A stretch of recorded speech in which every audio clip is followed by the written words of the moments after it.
G'day guys, Matt Brand here. Welcome to the new Hyundai Tucson, which I genuinely believe is the best SUV a family can buy. And yeah, I know that's a big statement, but I don't say that lightly. Honestly, I just can't believe how good this car is. And today I'm going to explain to you why it's so good. Now, the Tucson competes with things like the Toyota Rav4, the Ford Escape, the Mazda CX-5, the Volkswagen Tiguan, and the new Kia Sportage, which I should have on the channel very soon. Today we're going to be doing a full in-depth review of the new Tucson, and if you are new around here, I would love it if you could go down there and hit the subscribe button and that notification bell so you can see every time I release, well, pretty amazing cars like this. So the top spec Highlander that I'm driving here today, well, that starts at just over 50,000 Australian dollars, which is very reasonable. But if you just want to get into a base Tucson, which is still really good, well, you're only spending around 38 grand, which is incredibly impressive for what you get. Now, there is a choice of 3 engines. We have the 2-litre naturally aspirated engine, which I'm driving here today. There's also a 2-litre turbo diesel engine, which I highly recommend because it comes in all-wheel drive and it's just the best engine choice. And then there's also the 1.6-litre turbocharged petrol engine. That's also all-wheel drive paired to a 7-speed dual clutch transmission. But yeah, as I said, I'm driving the 2-litre 4-cylinder naturally aspirated engine, and yeah, it's quite weak. 115 kilowatt of power and 192 newton meters of torque, and that has to shift, of course, this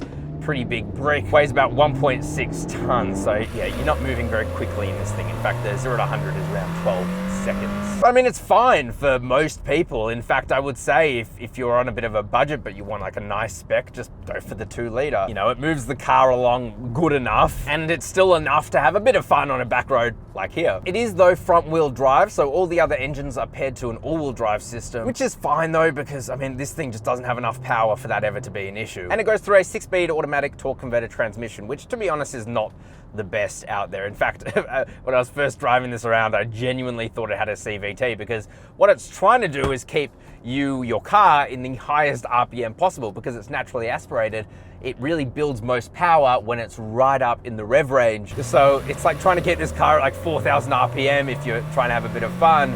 So it makes an awful lot of noise, and I don't know, it's really not the best pairing in the world. But I mean, yeah, to be honest, this drivetrain is really the only disappointing thing about this car. But for most people, they're not really going to care. So I think Hyundai have done a pretty good job in their market research. But I'll explain what I mean by giving it some sauce. We're just past 60 kilometers an hour. Yeah. So yeah, not the best, but you know what is the best?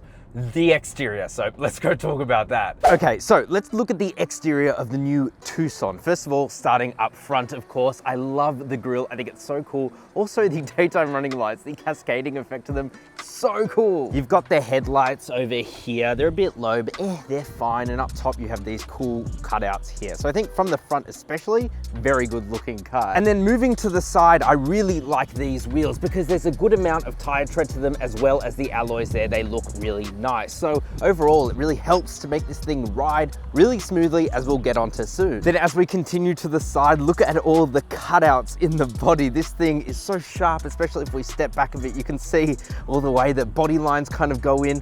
It's just so awesome. There are some interesting design touches as well, like you got this chrome that runs along, and look at these fake wheel vents here, completely blocked up, but whatever, I guess kind of helps with the styling overall. And then moving to the rear, I like this just as much as the front because you've got this cool light bar that runs along the entire length. Look, you've got like this crystal effect on the inside, and you've got the same like cascading design there too, just like the front. What I don't like though is look at the placement of the tail lights. They are so low. So if you're behind this and you're in a car, it just blocks it up and you can't see it. So I feel like it's almost a safety thing more than anything else. But well, again, whatever. Hyundai are known for doing that. You've got this diamond effect down the bottom on the rear diffuser, so you can lap the Nürburgring, as I'm sure you'll be doing in your Hyundai Tucson. Also worth noting that the boot is automatic, so that's a really nice little touch. And yeah, overall, I just love the design of this thing. I think it's a very, very good looking SUV, but let me know what you think down in the comment section below, just below that like button. Okay, so the interior, and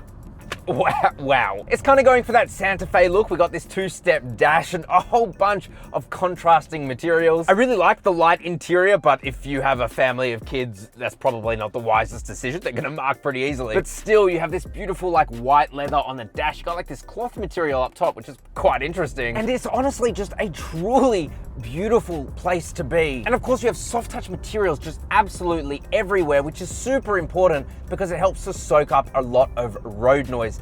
Sitting in here, it is like dead quiet. It's amazing. Let's not forget about the panoramic sunroof you get in this thing as standard. Really helps to brighten up the interior. I love that too. I'm gonna go out on a limb here and say that it feels like a luxury car in here, and everyone that's spent time in this cabin with me has said the exact same thing. What isn't so great though is the storage space within here. For a big SUV like this, you would hope there'd be just a bit more. Yes, you have your two cup holders in the center. You got a storage area up front where you've also got a wireless charger, which is nice. By the way, 2 USB ports up front and a 12-volt socket, good to see. But the door bins are relatively small. The center armrest, while very nice feeling, you got this little push button to open it.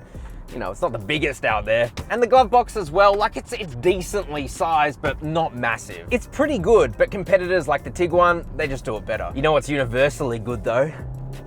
Giving cars the sauce.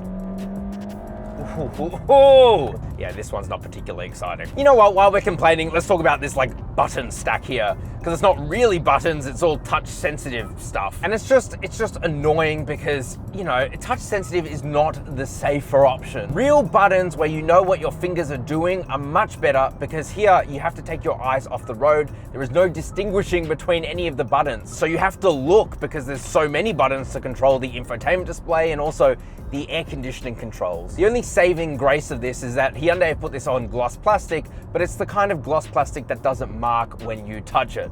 So I guess that's a good thing. But I wish manufacturers would just learn this is not the safer option, so why do it? Anyway, that's the extent of my complaints. Really, everything else in here is absolutely fantastic, and still I think this cabin is better than all of its competitors. Let's start with these seats. Again, 50 grand. I'm so impressed because these seats are just incredible. They're memory seats, automatically adjusting, they're heated and they're cooled, and they feel so nice to sit in, especially on longer journeys. I absolutely love them, and I love their design. And yes, you can push forward the passenger seat from the rear seats. It's like a luxury feature in Korea. It was on my SsangYong German too.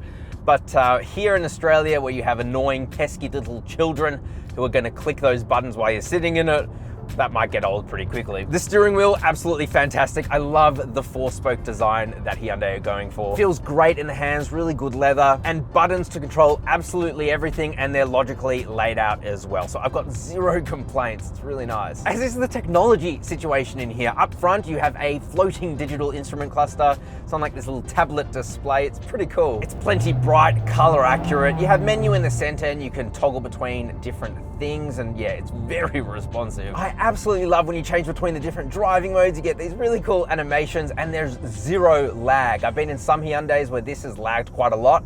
Nothing. They've really increased the specs of these to just act like smartphone responsiveness. Speaking of the infotainment display, it's the same as in every other Hyundai at the moment, and that's a good thing, because I genuinely believe they're the best out there. It's so responsive, high definition, color accurate. Functional as well, digital radio, navigation, Android Auto and Apple CarPlay. It's not wireless Android Auto and Apple CarPlay, it is capable of that, but Hyundai are still having a fight with either Google or Apple, and therefore it's not wireless here. It's so dumb. I've offered it before, I'll offer it again. Hyundai, I'll mediate for you. I will come in there and I will try and fix your problems. Anyway, apart from that, it's really good. And to be honest, like wireless Android Auto and Apple CarPlay, it's not all there yet. If you go, for example, under tram lines, it just cuts out. It's the most annoying thing ever. So I prefer to keep it plugged in anyway. But yeah, my only complaint is the touch sensitive buttons, which I think are dumb, but that's it. So that's pretty good. Oh yeah, and it is connected to a Bose sound system, which does sound really, really good. Of course, being a family SUV, you want to know about the back seats. The back seats are the same beautiful leather as up front. They're really cool because the outboard seats are heated too. And then you got a couple of USB ports back there and air vents, so it's a nice place to be. And yeah, at 5'11", I've got plenty of leg room, headroom, and toe room, and you can recline the seats too, which is a pretty neat feature, though you'll see that across pretty much all of its competitors anyway. I love coming out to country Victoria because I can just give cars the twisty sauce like I am today. And then boot space, it is an automated tailgate. V8, which is pretty cool. It is actually a little bit bigger than the old Tucson, which is nice. So yeah, you just get so much room back there, but dimensionally, it doesn't feel much bigger, which is a pretty awesome feat of engineering, I think. And here we come to the best part of the Tucson, which is how it drives. Yeah, the engine is not the best out there, but you know what is? Just the chassis and the refinement. So we're going through the twisties here in the back roads of Victoria, and I am amazed by how this thing drives. It has so much mechanical grip. I would never dare to do any of this in any of its competitors. First of all, it's so well dampened. You're just driving along and you are so comfortable no matter the conditions. And it's not even adaptive dampers. This thing handles just incredibly well. Steering is like nice and heavy enough. When you change between the different driving modes, it obviously changes your throttle response and your steering tune, but it always feels like perfect. So it's really not only a pretty face, it just handles immaculately well. And body roll, it's like not even there. Yeah, there's a bit of understeer, but it's totally manageable. So I'm so impressed by this thing. You know what's cool about Hyundai and Kia and Genesis is all of their road tuning is done in Australia for the Australian market. And so you really do get just a package that's perfect for our conditions and truly perfect. So I think if you got one of these combined with the diesel engine, you're winning. You know, you're laughing. Yeah, it's a bit more expensive than the base Highlander, but it's 100% worth it, 100%. Because I've driven that turbo diesel with the 8-speed torque converter transmission and all-wheel drive, and it is so good. Certainly far better than this 2-litre. By the way, my fuel economy, 8.1 litres per 100 kilometers. I just don't think you can get much better than that for such a fat SUV. So, is the Hyundai Tucson worth it? I mean, the answer is a pretty obvious yes. This thing looks amazing. The interior is second to none, genuinely feels like a luxury car, and everybody who's gotten into this car has said that. It's not just a pretty face though, it is dynamically one of the best cars out there. Yeah, the 2-litre engine is a bit of a letdown, but if you go for the turbo diesel or even the 1.6-litre turbo, well, you are just getting an absolutely awesome car. I honestly can't believe that this thing is as good as it is, genuinely. But I'm curious, what do you guys think of the new Hyundai Tucson? Is it really that good? Let me know in the comments section below, just below that like button. Of course, subscribe if you're new to the channel. I'd love to have you around and you can see my build of my new GDI. That's pretty cool. I think it's pretty cool anyway. And why don't you click over there to watch one of my other videos? I promise you'll love it. Anyway, thank you guys very much for watching, and I'll see you next week.